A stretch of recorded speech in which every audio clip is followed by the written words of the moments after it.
नमस्कार. आपण पाहताय न्यूज 18 लोकमत आणि अत्यंत दुर्दैवी आणि खूपच धक्कादायक अशी बातमी नगर जिल्ह्यातून समोर येते. अहमदनगर जिल्ह्याच्या जिल्हा सामान्य रुग्णालयात अत्यंत भीषण अशा प्रकारची आग लागली होती. आज सकाळची ही गोष्ट आहे आणि जी माहिती मिळते अधिकृतपणे त्यानुसार नगरच्या जिल्हा रुग्णालयात लागलेल्या आगीत आतापर्यंत 11 जणांचा होरपळून मृत्यू झाला आहे, तर 9 ते 10 जण गंभीररित्या जखमी आहेत.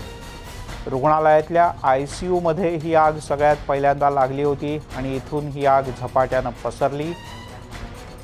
या आगीमध्ये अहमदनगरच्या जिल्हा सामान्य रुग्णालयाचा ICU जळून खाक झाला आहे.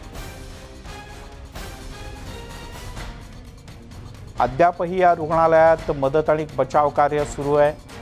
रुग्णालयाच्या ICU विभागामध्ये 20 जण उपचार घेत होते अशी माहिती सुद्धा समोर येते. ही आहे या क्षणाची सगळ्यात मोठी आणि महत्त्वाची बातमी, ज्यामुळे सगळा महाराष्ट्र हादरून गेला आहे.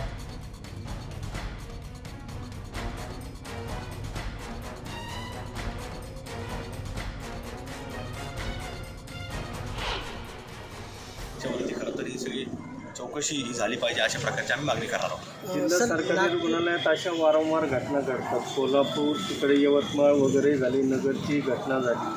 ही एक सरकारी रुग्णालयाबाबतची अनास्था समोर येते. काय नाही, याच्यामध्ये खरं तर आता हे आपल्याला कुठल्याही याच्यावरती काही बोलण्या अगोदर आपल्याला थोडी माहिती घ्यावं लागेल. याच्यावरती प्रथमतः इथं जिल्हाधिकाऱ्यांच्या मार्फत एखादी चौकशी करून की काय प्रकार घडला, कशामुळे घडला, ही देखील माहिती समोर येणं गरजेचं आहे. त्यामुळे अत्यंत धक्कादायक असा हा प्रकार. अग्निशमन दलाला माहिती मिळताच जवान घटनास्थळी पोहोचले, पण आगीवर नियंत्रण मिळवण्यासाठी अतिशय झपाट्यानं प्रयत्न करण्यात आले. प्रयत्न आटोकाट करण्यात आले, पण काही प्रयत्न यशस्वी झाले तर काही प्रयत्न पूर्णतः अयशस्वी झाले. सध्या गंभीर जखमींवर रुग्णालयाच्याच परिसरात उपचार करण्यात येत आहेत. पण ऐन दिवाळीच्या दिवसांमध्ये लागलेल्या या आगीनं सगळेच जण हादरून गेलेत. आपल्यासोबत आहेत नगर जिल्ह्याचे पालकमंत्री हसन मुश्रीफ. मुश्रीफ सर, दिवाळीच्या दिवसात अशा प्रकारची घटना पूर्णतः हेलावून टाकणारी आहे. तुमच्याकडे या संदर्भात अधिकृत काय काय माहिती आहे? नाही, ही दुर्दैवी घटना आहे. आज कागलला कोरोनाच्यामुळं ज्या पतींचं देहावसान झालेलं होतं आणि ज्या महिलांचं सौभाग्य हरपलेलं होतं, त्यांच्या भाऊबीजेचा कार्यक्रम मी या मतदारसंघात ठेवलेला होता. आणि तो कार्यक्रम चालू असताना व्यासपीठावर स्थानिक आमदार आणि संग्राम जगताप जिल्हाधिकारी फोन आले आणि त्यांनी या दुर्दैवी घटनेची माहिती दिली. मी आता तात्काळ नगरला जातोय आणि काही जीवितहानी झाल्याचं सुद्धा अजून काही आकडा कळाला नाही, ही बातमी आली. तर मला आता तिथं पाहून, परिस्थिती पाहूनच मला आपल्याला सांगता येईल. परंतु ही दुर्दैवी घटना हे खरं आहे. आता तातडीच्या उपाययोजना करण्याचे काय आदेश दिलेत तुम्ही? तात्काळ जे आधी त्यांना लोकांना बाहेर काढणं, त्यांच्यावर ताबडतोब जखमी असतील त्यांच्यावर उपचार करणं, हे काम करण्याचे आदेश मी जिल्हाधिकाऱ्यांनी दिलेले आहेत. बरं, ही आग जी लागली होती मुश्रीफ साहेब, ही ICU मध्ये लागली होती आणि चंद्रपूरची जर का घटना आठवत असेल तर तिथेही ICU मध्येच आग लागली होती. अगदी मुंबईच्या जवळच्या भाईंदरची साधारण एक 8 महिन्यापूर्वीची घटना आहे, तिथेही ICU मध्येच आग लागली होती. नाही, मी आता गेल्यानंतर मला कळेल कुठे लागली आग. हो, मी गेल्यानंतर मी लगेच तात्काळ मी निघालो तिथे नगरला. जे मृत्युमुखी पडलेत त्यांच्या मदतीकरता सरकार काही ताबडतोब मदत करेल. बरं, तात्काळ मदत करेल. मुश्रीफ साहेब, धन्यवाद. तुम्ही न्यूज 18 लोकमतशी बोललात त्याबद्दल. नगर जिल्ह्याचे पालकमंत्री हसन मुश्रीफ हे नगर जिल्ह्याच्या दिशेने रवाना झाले. ते कोल्हापुरात आपल्या मतदारसंघातल्या कार्यक्रमात होते, पण आज पहाटेच्या नंतर इथे आग लागल्याची घटना घडली आणि इथल्या जिल्हा सामान्य रुग्णालयाच्या ICU मध्ये ही आग लागली पहिल्यांदा आणि नंतर ती झपाट्यानं पसरली. इथे साधारण 20 जणांवर उपचार सुरू होते. जी माहिती प्राथमिक मिळते त्यानुसार आत्तापर्यंत 11 जणांचा या आगीत होरपळून मृत्यू झाला आहे. तर 10 पेक्षा जास्त जण हे अतिशय गंभीर जखमी आहेत, त्यांच्यावर इथे उपचार सुरू आहेत. ऐन दिवाळीत नगर जिल्ह्यात जे मृत्यूचं तांडव घडलं त्यामुळे सगळेच जण हादरून गेलेत. अक्षरशः हृदयाचा थरकाप उडवणारी ही घटना आपण ही दृश्य पाहतो ती नगर जिल्ह्याच्या जिल्हा सामान्य रुग्णालयाच्या ICU मधली आहेत. हा ICU जळून खाक झाला आहे. पण ही आग झपाट्यानं का आणि कशी पसरली? जिल्हाधिकाऱ्यांना पालकमंत्र्यांनी चौकशीचे आदेश दिले आहेत. पण सध्या जे गंभीर आजारी आहेत त्यांच्यावर अतिशय जलद गतीनं आणि उपचार होणं, ते लवकरात लवकर यातून बरे होणं हे अत्यंत आवश्यक आहे.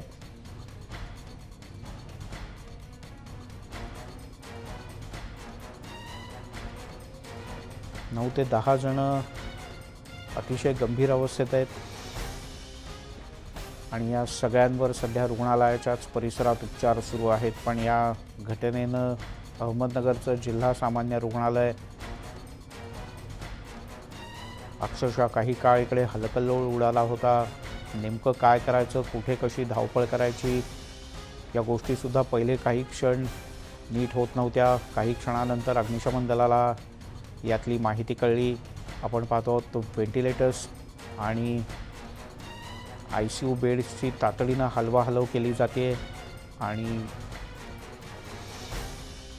बाकी इथे जवळपास असलेल्या सगळ्या रुग्णांना सुरक्षित ठिकाणी हलवण्यात आलं आहे. त्यात इथेच काही भागामध्ये कोरोनाचे सुद्धा काही पेशंट्स उपचार घेत आहेत. त्यामुळे तीही काळजी इथल्या आरोग्य कर्मचाऱ्यांना घ्यावी लागते आणि या सगळ्यामध्ये प्रचंड तारेवरची कसरत इथल्या आरोग्य कर्मचाऱ्यांची. अग्निशमन दलाचे कर्मचारी येऊन आग विझवायला सुरुवात करेपर्यंत स्थानिक कर्मचाऱ्यांनी जे फायर डिस्टिंग्विशर होते किंवा जिथून पाणी उपलब्ध फवारे उपलब्ध झाले त्याच्या साहाय्यानं पाण्याचा फवारा मोठ्या प्रमाणात मारला. फायर डिस्टिंग्विशरचा मोठ्या प्रमाणात वापर करण्यात आला आणि त्यामुळे वेळीच ही आग आटोक्यात आणण्यात मदत झाली. अन्यथा आणखीन मोठा भीषण आणि अनर्थ घडवणारा प्रसंग घडला असता.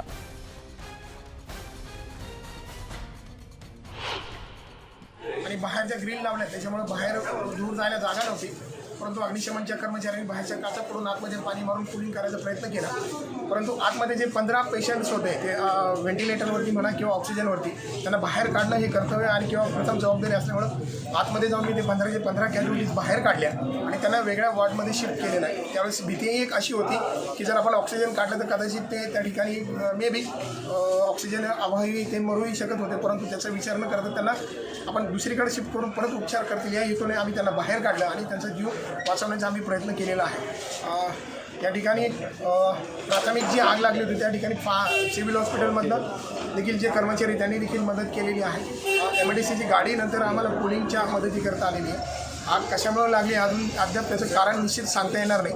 परंतु मे बी शॉर्ट सर्किट असण्याची संभवता नाकारता येत नाही. ज्यावेळेस इलेक्ट्रिक ऑडिट होईल त्यावेळेस ते निश्चित कारण त्याचं समोर येईल. मग आपण पाहतोय कर्मचाऱ्यांची कशा पद्धतीची पळापळ झाली. कर्मचाऱ्यांनी कसोशीने प्रयत्न केले. अनेक तातडीच्या रुग्णांना हलवलं. बहुसंख्य रुग्णांना वाचवण्यात यश आलं. पण काही रुग्णांना मात्र ते कर्मचारी वाचवू शकले नाहीत कारण तोपर्यंत थोडासा उशीर एक प्रकारे झाला होता. कारण तोपर्यंत या आगीमध्ये 11 जणांचा मृत्यू झाला आहे. आग लागल्यामुळे इथले लाईट काही काळ बंद करावे लागले. ऑक्सिजनची यंत्रणा काही काळ थांबवावी लागली. पण बाकीच्या रुग्णांना अन्य वॉर्डमध्ये शिफ्ट करण्यात आलं. मग या सगळ्या धक्कादायक प्रकाराने सगळा नगर जिल्हा हादरून गेला आहे.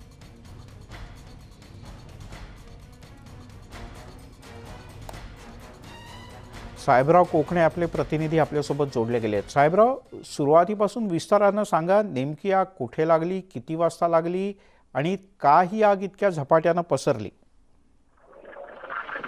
अहमदनगरचे शासकीय रुग्णालय जे आहे त्याच्यामध्ये कोविड केअर सेंटर पूर्वी होतं. आता त्याच्यामध्ये ICU रूम केलं होतं. त्या ICU रूम मध्ये सकाळी 11 वाजता ही आग लागलेली आहे. ज्याच्यामध्ये प्राथमिक अंदाज होता की ही शॉर्ट सर्किटमुळे आग लागली असावी. त्या रूममध्ये जवळपास 17 रुग्ण होते. त्या रुग्णांमध्ये जवळपास 11 रुग्ण आज मृत्यू पडलेले आहे. बाकीचे जखमी आहेत, त्यांच्यावरती इतर ठिकाणी हलवून त्यांच्यावरती उपचार सुरू आहेत. या सगळ्या प्रकरणावरती फायर ब्रिगेड यंत्रणा जी आहे ते आल्यानंतर ही आग विझवायला सुरू झाली, परंतु सिव्हिलची स्वतःची यंत्रणा होती ती मात्र बंद होती. हे अतिशय धक्कादायक आहे की एखाद्या ठिकाणी जर शासकीय रुग्णालयामध्ये एवढ्या मोठ्या प्रमाणावरती नागरिक रुग्ण येत असतात आणि ज्या ठिकाणी आयसीयू मध्ये पहिली प्राथमिक हे असतं की त्या ठिकाणी आयसीयू फायर ब्रिगेडची यंत्रणा जी आहे स्वतःची कार्यप्रणाली ती अस्तित्वात असावी. त्यानंतर फायर ब्रिगेडने तिला मान्यता दिल्यानंतर ते सिव्हिल रुग्णालय चालू करावं असा नियम आहे. परंतु या सगळ्या नियमांचं पायमल्ली करत या ठिकाणी आयसीयू रूम चालू केला. त्या ठिकाणी त्यांची स्वतःची यंत्रणा अग्निशामक यंत्रणा जी आहे ती अस्तित्वात नाही, ती बंद आहे. अनेक दिवसापासून ज्या ठिकाणी चालू करण्याचा प्रयत्न होता परंतु ती चालू झालेली नाही. हिच्यामध्ये सर्व जबाबदारी ही प्रशासनाची आहे. अहमदनगर महानगरपालिका असो किंवा शासकीय अधिकारी असो यांच्यावरती ही जबाबदारी आहे. आता जरी ते रुग्ण जे आहेत त्यांच्यावरती उपचार सुरू आहेत, त्याच्यापैकी 3 ते 4 जण जे आहेत ते अतिशय गंभीर आहेत, त्यांची प्रकृती खावलेली आहे. या सर्व प्रकरणावरती जिल्हाधिकारी असो किंवा आमदार असो स्थानिक लोक प्रतिनिधी आहेत या ठिकाणी येऊन गेलेले आहेत. परंतु प्रामुख्याने ही घटना जी आहेत ते याला अधिकारी जबाबदार असल्याचं आमदार संग्राम जगतापांनी सांगितलेलं आहे. या सगळ्या प्रकरणावरती आता यापुढे काय कारवाई होते हे पाहावं लागेल. परंतु आज मात्र ह्या अग्निकांडामध्ये 11 माणसं मृत्युमुखी पडलेली आहेत. बरं, ही आग लागल्याचं कळल्यानंतर अग्निशमन यंत्रणा किती वेळाने आली आणि त्यांना काही अडचणी आल्यात असं स्थानिकांचं म्हणणं होतं, काय नेमकं झालं? अहमदनगरमध्ये मोठ्या प्रमाणावरती रस्त्यांचा प्रॉब्लेम आहे, त्यामध्ये आज गर्दी होती. अग्निशामक दल ज्या इथून 2 किलोमीटर अंतरावरती आहे तिला यायला थोडासा वेळ लागला. परंतु या सगळ्या प्रामुख्याने यांची स्वतःची यंत्रणा जी आहे ती ऍक्टिव्ह पाहिजे होती, त्या ठिकाणी ती दिसली नाही, म्हणून ही मृत्यू संख्या वाढलेली आहे. ज्या प्रमाणावरती जिथले स्थानिक अधिकारी असतील त्यांनी ती पाहायला पाहिजे होती, जवळ यायला पाहिजे होतं, परंतु गेली नाहीत. जोपर्यंत अग्निशामक दल आलं नाही तोपर्यंत इथं आपली स्वतःची यंत्रणा कुठलीही नव्हती की जेणेकरून ते आग विझवतील. बर, सध्या इथली स्थिती काय आहे? आग 100% विझले का? इथे किती जण आता गंभीर आहेत आणि त्यांच्यावर कुठे उपचार सुरू आहेत? आता या सगळ्या प्रकरणात ती आग जी आहे ती आटोक्यात आलेली आहेत. याच्यावरती सगळे नियंत्रणाखाली आहे. याच्यामध्ये 11 जणांचा मृत्यू झाला असता तरी 7 ते 7 जण अतिशय याच्यामध्ये दुसऱ्या ठिकाणी विलास त्यांच्या सुरू आहे. पण त्याच्यात 5 ते 4 जण आजही गंभीर आहेत, त्यांची प्रकृती खालवलेली आहे, त्याच्यावरती उपचार सुरू आहेत. कदाचित देव ना करो पण मृत्यूची संख्या वाढण्याची शक्यता नाकारता येत नाही असं डॉक्टरांचं म्हणणं आहे. या सगळ्या परिस्थितीमध्ये सगळे स्थानिक अधिकारी जे आहेत, कलेक्टर असो किंवा इतर जे यंत्रणा आहेत जे या ठिकाणी येऊन गेले आहेत, याच्यामध्ये पुढे काय करता येईल हे ते विचार करताय. बर, इथे सध्या रुग्णालयातल्या रुग्णांना पुरेशी औषधं किंवा सुविधा उपलब्ध आहेत का? जे 9 ते 10 रुग्ण गंभीर आहेत असं सांगितलं जात आहे, त्यांच्यावर व्यवस्थित उपचार सुरू आहेत का? याच्यामध्ये आयसीयू मधून त्यांना नेण्यात काही बर्निंग केसेस आहेत, कारण तिथं धूर जाता. ज्या ठिकाणी आयसीयू रूम असतो त्या ठिकाणी ऑक्सिजनवरती बरेचसे पेशंट असतात, त्याच्यामुळे धूर झाल्यामुळे गुदमरून काहींचा मृत्यू होण्याचा पुढे येत आहे आणि काही भाजलेले आहेत. त्याच्यामुळे यांच्यावरती आता तरी औषधोपचार होत आहे. सिव्हिल सर्जनशी ज्यावेळेस बोललो तर सिव्हिल सर्जन म्हणजे त्यांच्यावरती उपचार सुरू आहेत. औषधाचा कुठलाही तुटवडा सध्या तरी नाहीये. परंतु जे लोक गुदमरून मेलेले आहेत किंवा जे हुरपाळून भाजलेले आहेत यांच्यावरती उपचार सुरू आहेत. त्यामुळे त्यांचं थोडंसं काही 2 ते 3 पेशंट आहेत ते जवळपास 50% भाजलेले आहेत, त्यामुळे त्यांची प्रकृती घालवली आहेत. आता तरी 2 ते 3 हे पेशंट जे आहेत हे थोडे सिरियस आहे आणि बाकीचे जे 4 ते 5 पेशंट आहेत ते सगळं स्टेबल आहेत. बर, साहेबराव तुर्तास धन्यवाद या सगळ्या सविस्तर माहितीबद्दल. त्यामुळे अत्यंत गंभीर अशा प्रकारची स्थिती नगरच्या जिल्हा सामान्य रुग्णालयात इथून 2-4 किलोमीटर अंतरावरतीच फायर ब्रिगेड आहे. पण दिवाळीचे दिवस आहेत, काल पाडवा झाला, आज भाऊबीज, त्यामुळे सर्वत्र खूप मोठ्या प्रमाणात गर्दी आणि या सगळ्यातून वाट काढत फायर ब्रिगेडचे कर्मचारी येऊन इथे पोहोचले, पण तोपर्यंत थोडासा उशीर झाला होता. दरम्यानच्या काळात रुग्णालयातली अग्निशमन यंत्रणा चालू करण्याचा प्रयत्न करण्यात आला, फायर डिस्टिंग्विशर आणि अन्य, पण त्याचा फारसा काही उपयोग झाला नाही. शेवटी फायर ब्रिगेडनं आल्यानंतर अतिशय जलद गतीनं कारवाई केली आणि या सगळ्या आगीवर नियंत्रण मिळवण्यात अग्निशमन दलाच्या जवानांना यश आलं. पण सध्या गंभीररित्या जखमी झालेल्या आणि अन्य अशा रुग्णांना, की जे साधारण 9 ते 10 गंभीर जखमी रुग्ण आहेत, ज्यांच्यावर या रुग्णालयाच्या परिसरातच उपचार सुरू आहेत, तर ICUमध्ये सुमारे 20 जणं ॲडमिट होते आणि त्यातल्या 11 जणांचा, शेवटची माहिती हाती आली तोपर्यंत 11 जणांचा या आगीमध्ये होरपळून मृत्यू झाला.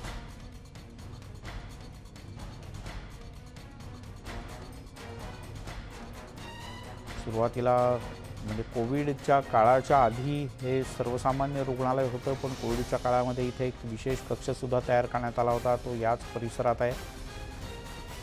मोठ्या प्रमाणात कोरोनाच्या काळात इथे रुग्णसुद्धा दाखल होते. पण आता पुन्हा हळूहळू या सगळ्या कोविड सेंटरचं रूपांतर सामान्य रुग्णालयात करण्याचं काम सुरू होतं.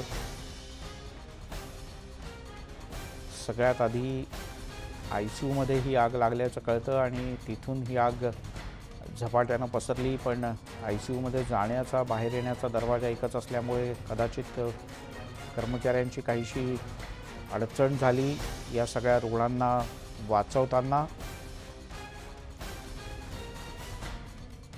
जिल्ह्याचे पालकमंत्री हसन मुश्रीफ यांच्याशी आम्ही काही वेळापूर्वी बातचीत केली आणि त्यांनी असं म्हटलं की त्यांनी तातडीनं जिल्हाधिकाऱ्यांना या प्रकरणाच्या चौकशीचे आदेश दिलेत. मृतांच्या कुटुंबियांना शासन सर्वतोपरी मदत करेल, काही आर्थिक मदतसुद्धा त्यांना जाहीर केली जाईल. तर जे जखमी आहेत त्यांना कोणत्याही प्रकारे उपचारात कमतरता येऊ नये यासाठी प्रशासनानं योग्य ती काळजी घ्यावी असे आदेशसुद्धा जिल्ह्याचे पालकमंत्री हसन मुश्रीफ यांनी दिले आहेत.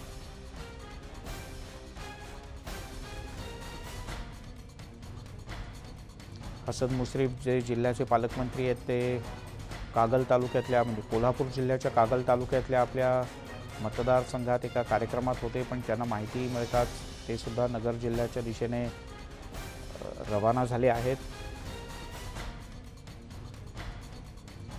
आणि या सगळ्या घटनेनं पुन्हा एकदा महाराष्ट्र हादरून गेला. ऐन दिवाळीच्या दिवसात झालेली ही घटना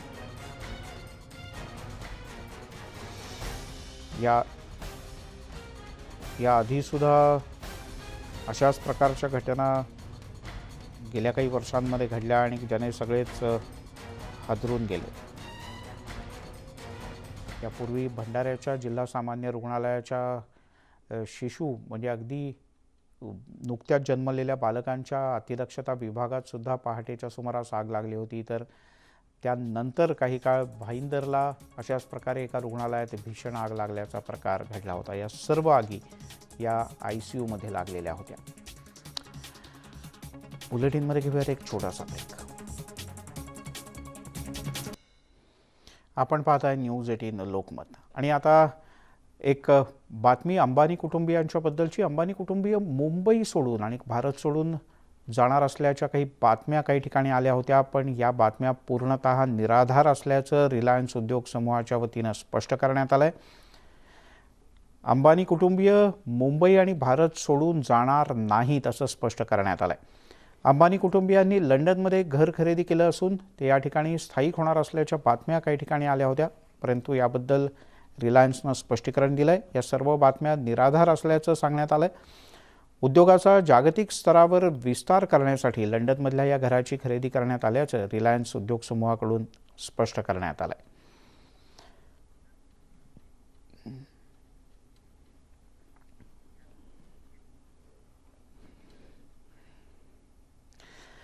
सध्या आहेत अर्थातच दिवाळीचे दिवस. आपल्या सगळ्यांच्या घरी कंदील, रांगोळ्या, दिवे, फटाके आणि फराळ या सगळ्यांची रेलचेल आहे. पण या सगळ्यातच जेव्हा सूर परसू लागतात किंवा सूर कानावर पडू लागतात तेव्हा एक खूपच छान असं वातावरण तयार होतं. अशाच एका खास सुरांच्या मैफिलीत आपण जाऊयात.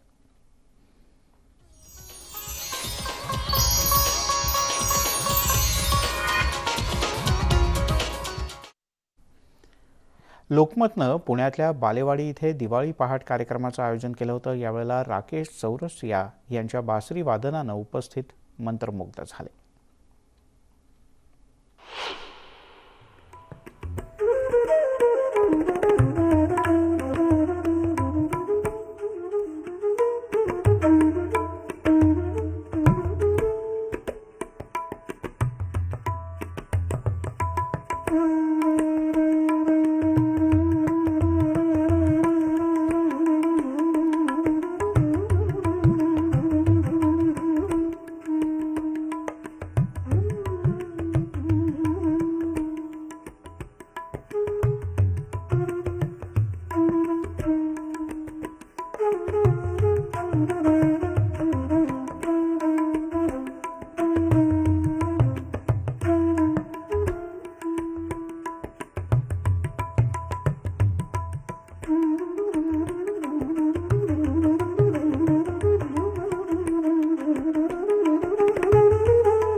क्या बात आहे.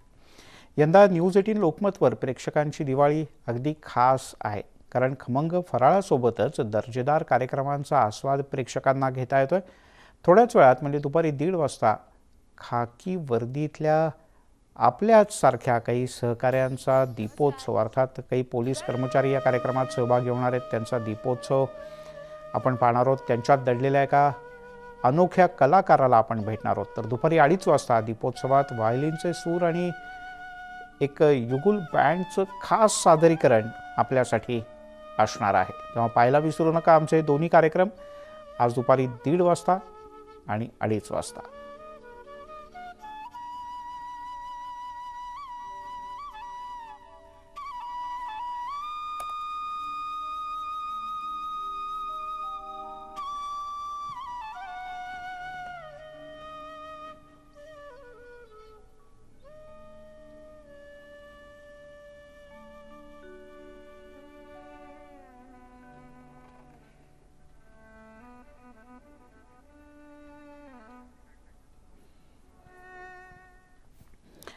एका दिवसामध्ये यशाच्या शिखराला गवसणी घालता येत नाही, पण प्रामाणिकपणा, चिकाटी, सातत्य असं सगळं काही असेल तर यश निश्चित मिळतं.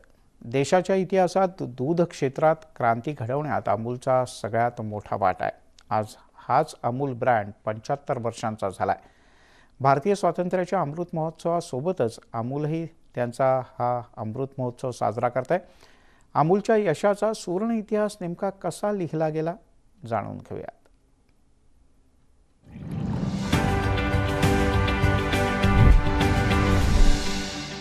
अमूल अपने सदस्य संघों और देशवासियों की सेहत का ख्याल तो रखता ही है, साथ ही दुधारू पशुओं की सेहत का भी उसे पूरा ध्यान है. 2015 में तत्कालीन राष्ट्रपति प्रणब मुखर्जी ने अमूल के पूरी तरह ऑटोमेटिक कैटल फीड प्लांट का उद्घाटन किया. जाहिर है कि क्वांटिटी के साथ क्वालिटी भी होनी चाहिए, इसलिए जरूरी है कि पशुओं को अमूल कैटल फीड प्लांट में बना ऐसा चारा मुहैया कराया जाए जिसे खाने से वो पूरी तरह सेहतमंद रह सकें. अमूल का यही नजरिया उसे अलग बनाता है. Amul, the taste of India. यासोबतच या बुलेटिनमध्ये इथे थांबूयात. सर्व प्रकारच्या ताज्या अपडेटसाठी news18lokmat.com या आमच्या वेबसाईटला लॉग ऑन करा. फेसबुक, ट्विटरवर आम्हाला फॉलो करा. आमच्या यूट्यूब चॅनलला सबस्क्राईब करा. आणि हां, दिवाळीचा आनंद द्विगुणित करताना घराबाहेर पडण्यापूर्वी खिशात मास्क घेतलाय का नाही ते पहा, आणि घराबाहेर पडल्यानंतर मास्क नक्की घाला.